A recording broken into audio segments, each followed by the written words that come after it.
Hello. Yesterday, members of the National Unity Platform in the United States of America in Boston gathered together on a retreat. The retreat was known as the NUP Action Day.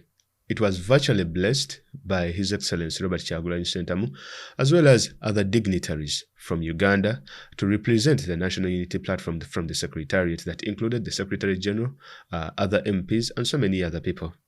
It was a very, very big turn-up. The people who attended the retreat a day before had attended a momentous demonstration at the United Nations General Assembly that was taking place. Now, today I'm here to discuss that what does this retreat really mean, number one. Number two, can it really harm Museveni? Number three, and why has Museveni really failed to get hold of the diaspora?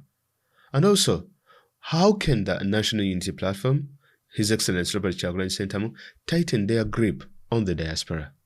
This is The Breakdown, and my name is Amanja Fazil.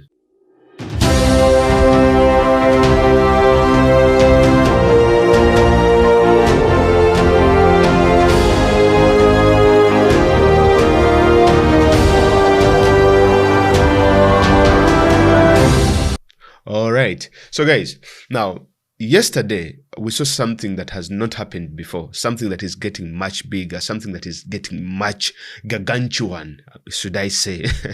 I don't know if I should use that word, but I was really, really excited to see the events that happened in Boston yesterday, and the retreat that really happened that was really, really successful. And it really sent a very powerful message to the Ugandan government as well as Museveni's dictatorship.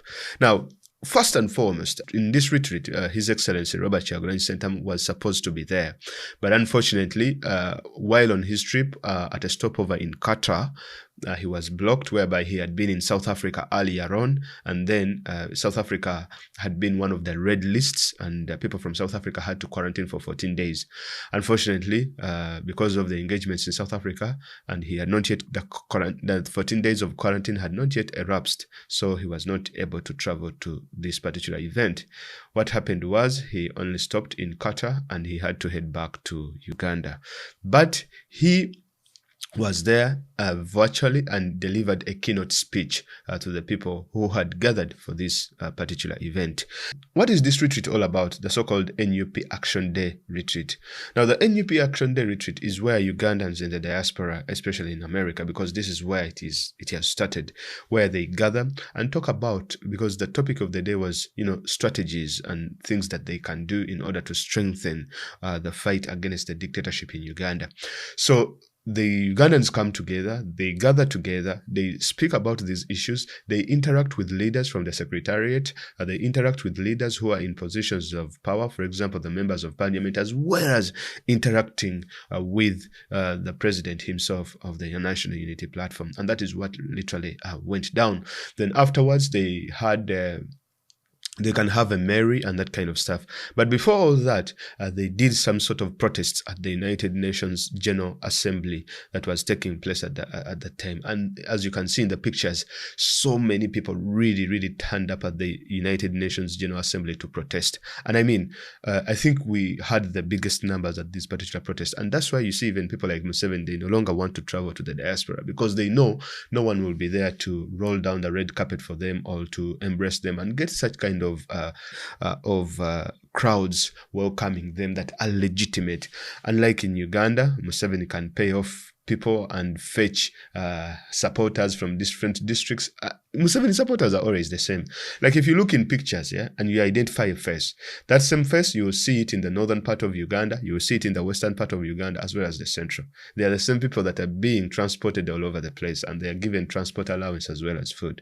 But these are people who are actually come for the love of their country, people who want to go back home, and so on and so forth. So the retreat, that is what it is essentially about. It was at the Marriott Hotel and it was highly organized. You could see that this was an event that was so befitting of a duly elected president of Uganda, His Excellency Robert Kyagulanyi Ssentamu, whose victory was literally stolen. But nevertheless, this is really a good start, and it really showed, something that is really important that I'm going to tell you of in my next episode. Now, can this really harm Museveni? Because some people say, okay, you guys did a literate. Yes, you went to the United Nations General Assembly and you protested and all this kind of stuff. So it was not going to create a dent in Museveni's leadership. Yes, you did all this kind of stuff. Now, let me tell you one thing. There is no autocrat in this world. There is no dictator in this world who will sit back and see an organized group of Ugandans that are far out of reach of him, that are organizing events that are pulling crowds as these people pulled. And he settles in well. He's not going to be settling. He's not going to be settled. Because what happened yesterday is that every strategy that Museveni has tried in order to counter, in order to silence, in order to suppress the diaspora has failed. He has given them money. He has scared the people. He has arrested them. He has even hired people to do all sorts of intimidations. But it has failed. And I will come to the point of failure, why Museveni is failing. Now, what you see here is Museveni, his strategy for the diaspora, he has always been that I will go through their leaderships. For example, we have leadership communities like the United Kingdom Community of Ugandans, blah, blah, blah. Then you also have the you have the Ugandan, something called UNA. Ugandans in North America, blah, blah, blah, blah, something called UNA, one of the oldest diasporan organizations, if not the oldest diasporan organizations in the diaspora of Ugandans living in the diaspora. It is called UNA. Now, when Museveni took power in 1986, I think that is when even the organization was formed. So the organization has been highly politicized, and they have thrown a lot of money because Museveni always sends something like 50,000 50 or 100,000 US dollars per year to help run the activities of this particular UNA so-called organization. So the organization has been literally politicized. It does not care about Ugandans. It does not care about anyone. It is more like an NRM outfit that is there to spy on Ugandans and all this kind of stuff. Now, with having such kind of a retreat day, because what UNA literally does is they sit down and have some sort of, they organize drinking days and that kind of stuff and events and bring musicians to come and sing. And then afterwards, they go back home and wait for the next year. Literally, that's what they do. If Ugandans are getting killed, UNA doesn't issue a statement. If Ugandans are getting blocked or anything is happening, they do not say a single word. But when it comes to Mary, like partying and all that kind of stuff, they are very active. Now, for the very long time, Museveni has had a grip of UNA. But now we see something that has propped up that is going to rival UNA. Trust me. This is really a big threat because it is going to cut the power that UNA has been having in the diaspora. Secondly, it is giving Ugandans in America an alternative, because most people would go to UNA because nothing was there, to go to, that it was even substantial, that was even, something that they would really go and speak and talk about issues that are affecting in Uganda, and then they can do the rest of the other stuff, entertainment and all this kind of stuff. You go and protest and all this kind of stuff. So people not only gather to marry or not only gather to, to do entertainment and all that stuff, but they do all that stuff. And all besides that, they also, do something for their particular nation and do something for their particular country. So this is really a big threat for Museveni, because now America has solidified its stronghold that it is entirely NUP, it is entirely opposition. So I don't know how he's going to fight back with this, but I don't think it's going to work. Recently, Museveni, of course, issued the ambassadors. I know these people are literally just eating money from Museveni, telling him that, yes, we can help you with these people, we can help you with so and so, but it is not working. Because these people, if it was working, people would not be turning up for protests. If it was working, events like these, I would not be having so many people gathering together. So Museveni is literally worried, because if people can gather and do such kind of thing, and Bobby Wine addresses them and MPs attend these events, because now what it means, what this retreat they mean is that it gives the party or the organization activities to do about in the diaspora, that now you can send the leader of opposition, you can send MPs and so many other people to come and be part of these particular events. So that is really, really something very, very big that has affected Museveni and why he's scared. And we also see for the very first time that the Ugandan media has covered an event that has happened in the diaspora, that is to deal with the NUP. Back in the days, we have been doing protests, we have been doing so many things, but the Ugandan media has always been shying away to cover these events. I don't know why. But today, we saw at least the event being written about and being talked about. And what a powerful speech that His Excellency Robert Kyagulanyi Ssentamu delivered. Because the audience that now Bobi Wine has in the diaspora, Museveni is envious. Do you think Museveni would not love to speak to the diasporans? Do you know why he would like to speak to diasporans? It is because we contribute 1.1 billion US dollars per year in terms of remittances. Now, for people who contribute such an amount of money to the GDP of Uganda, at least it's what, 5% or 1% of the GDP? I mean, that's a lot of money for you to speak in those people, because they can easily say, okay, we shall pull our 1.1 billion. Now, for good measure, the United States of America, the biggest sponsor, whatever, donor country to Uganda, also provides close to $1 billion in terms of budget financing and all this kind of stuff they do, in terms of aid and all that kind of stuff. It's amounted to $1 billion. For us, in 2020, the figures show that we gave 1.1 billion. That is during the pandemic. So that's a lot of money. So wouldn't you really like to talk to these people? Now, so why has Museveni really failed in the diaspora? Why has his strategy failed? Because I want to get this balanced so that we know that we do not fall into the same mistakes that these other political parties have failed. And then, because if we do the same mistakes, we're also likely to lead to the same ditch. So we should be very careful. Whereas we are enjoying this moment of success, we need to tighten the grip. We need to make sure that we capitalize on these people's failures, right? And then make sure that we use those failures in order to strengthen the diaspora, in order for NUP to strengthen the diaspora. Now, number one, we all understand that Museveni, you don't have to tell that people that Museveni has done this and this and that. Literally, there is no program that Museveni has put out there that shows that, okay, he cares about the diaspora. He only wants to coerce them. He wants to buy them off with peanuts, giving them pennies that, oh, you guys get £2, get $2. He thinks that he can buy people off with $2. The people in the diaspora, what they want is a peaceful transfer of power, number one. They want Uganda to be at peace. They don't want to feel threatened and all that kind of stuff. The other thing that why Museveni has lost, it is that he is working so much with, he tries to compromise, organizations that are here in order to keep an eye out on Ugandans that are here, that are doing all this kind of stuff. Because what he is trying to do is not trying to, to recruit or create strong institutions, right? To create strong institutions or to create strong chapters like NUP did. It's not what he's trying to do. For Museveni's politics is the kind of politics that deals with an issue not in the long term, but deals in that issue with the short term. That are there Ugandans making noise in the diaspora? What can I do? How much do you want? Pay them, go. Then the next time they will come back, go, and all that kind of stuff. And now, also Museveni's threats, we understand that we have injected 1.1 billion in 2020. But Ugandans in the diaspora are literally getting nothing back. The best they are getting is just $50,000 that they always give to UNA. That's the best that he can offer.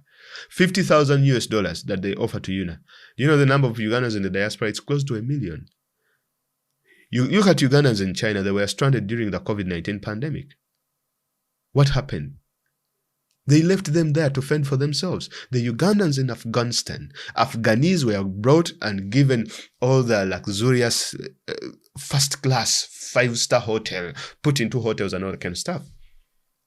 Ugandans in Afghanistan, they were told, okay, you guys, I think you can trek from Afghanistan. You go via the mountains there in Iraq, and then when you reach Yemen around the Red Sea, we might pick you from Somalia. You can link up with the people in the, what do you call that area? In Al-Shabaab in Somalia there, and then we can pick you from there with the UPDF. They told them to walk. You get it?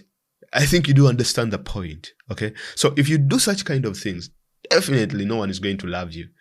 Secondly, it is that the Ugandans in the diaspora have experienced a life that is much better, and they know that Uganda can be better. They know that Uganda should be better. Because if they look at the healthcare system, the social services, the politics here, the democracy, the freedom of speech, the freedom of expression, without fear of being arrested, without fear of being killed, the freedom to express your views, can Museveni provide that? He knows if he provides all that, if these demands are met that the diasporans want, he won't be in power the next day. So what can NUP do? NUP should broaden its scope on how it works with the diaspora. 1.1 billion US dollars is not little money. The National Unity Platform should make sure that such action days should be replicated in other chapters in the United Kingdom, in Sweden, in Netherlands, and all these other places. I know people in Dubai have been doing it very good. The people in South Africa also did it very perfect, but it has to be taken to another level. The engagements between the Secretariat, the engagements within the people in Kampala should now be, it should actually increase with the diaspora. The diaspora should be taken very seriously because Museveni understands two things. If he is working with the diaspora, he has two things that he does. He says that if I do not get the Ugandans in the diaspora, I will get the governments in the West. That is the United States government, the South Africans, as well as the UK in order to agree with him. You get the point. So there, he still has a way, is still a way ahead of us, especially working in these offices, Downing Street, Washington, through his lobbyists and all the kind of stuff with all the money that he throws to them. They do the lobbying for him and, they look the other way to sanitize his regime. So what we should do, because in order to match what Museveni is doing, paying these PR firms, we should empower and increase our efforts within the Ugandan communities in the diaspora, because literally we have the support of Ugandans living in the diaspora. And the Ugandans living in the diaspora can easily push for reform within the corridors of power in either Washington as well as the United Kingdom.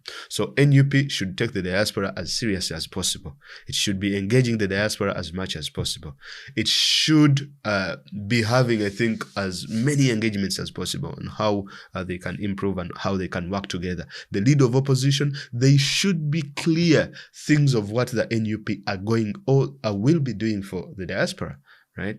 These things should be clear in terms of investment, in terms of different issues, and all those issues should always be, spoken about in one way or the other. And by doing that, even the people who are in NRM, who are in the diaspora, the little few, will always be able to cross over, and they're like, you know what, guys, these guys actually have much better policies than the NRM.